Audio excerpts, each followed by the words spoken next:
окуучулардын 21-кылымдын көндүмдөрү деп коебуз го, ийкемдүү көндүмдөрү ошолорго ээ болушу керек экендигин, ошону өстүрүү керек экендигин бизге сунуштады.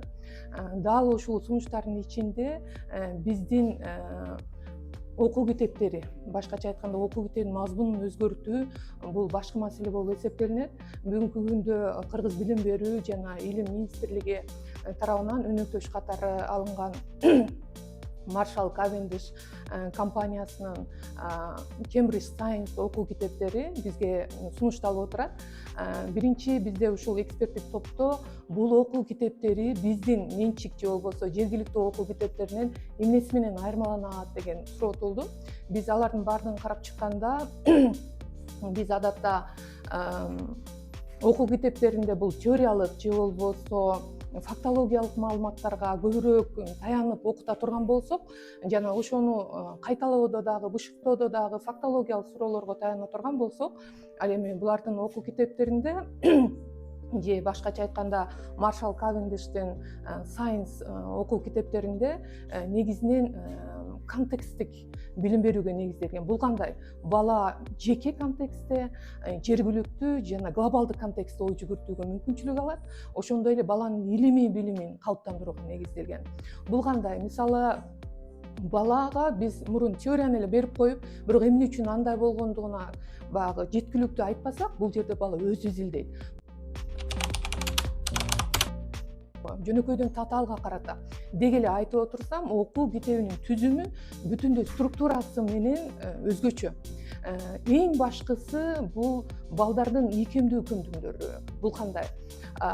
Креативдүү ой жүгүртүү, сынчыл ой жүгүртүү, маселелерди чечүү, анализдөө, коммуникация көндүмдөрү жана башка ушул сыяктуу көндүмдөрдү калыптандырууда чоң мүмкүнчүлүктү түзөт экен. Биз ал китептерди, окуу китептерин кандай адаптациялоо иштерин жүргүзүп жатабыз бүгүнкү күндө? Биринчи кезекте биздин билим берүү системасына ылайыктап түзүп чыгуу. Биздин улуттук баалуулуктар, маданиятыбыз, менталитетибизге тууралап, ошондой эле бул Кыргызстандын табияты, жаратылышын эске алып адаптациялоо. Анын ичине эмнелер кирет? Мисалы, биринчи кезекте ушул окутуунун мазмунун жергиликтүү шарттарга ылайыктуу. Мисалы, аларга бул адамдардын аттары, жерлердин аттары, көрүнүштөрү, иллюстрациялары, ошолордун баардыгы кыргызчалатып, кыргыз жергесинин келтирүү. Экинчиден, Кыргызстандын флора, фаунасын келтирүү. Башкача айтканда, ушу Кыргызстандагы өскөн өсүмдүктөр, жаныбарларды мисал катары келтирүү. Изилдөө иштери биз мындай кылып татаалдаштырып алганбыз да, изилдөө иштери десе, мисалы, химияны алалы, биологияны алалы же физиканы алалы, бизге сөзсүз түрдө лаборатория керек, ар кандай аспаптар керек, приборлор керек, же болбосо реактивдер керек. Анан ошолордун жардамы менен биз изилдөө иштерин жүргүзөбүз деген көз караш бар да. Бирок бул жерде эң жакшы нерсеси проблема жок деген, же болбосо проблеманы чече билүү деген нерсе бар экен да. Кадимки эле колдогу эле, мисалы, баклажканы эле алып туруп, ушу баклажкадагы сууга эле скрипка салып туруп, мисалы, физикадан тыгыздыкты үйрөтүп коет балага.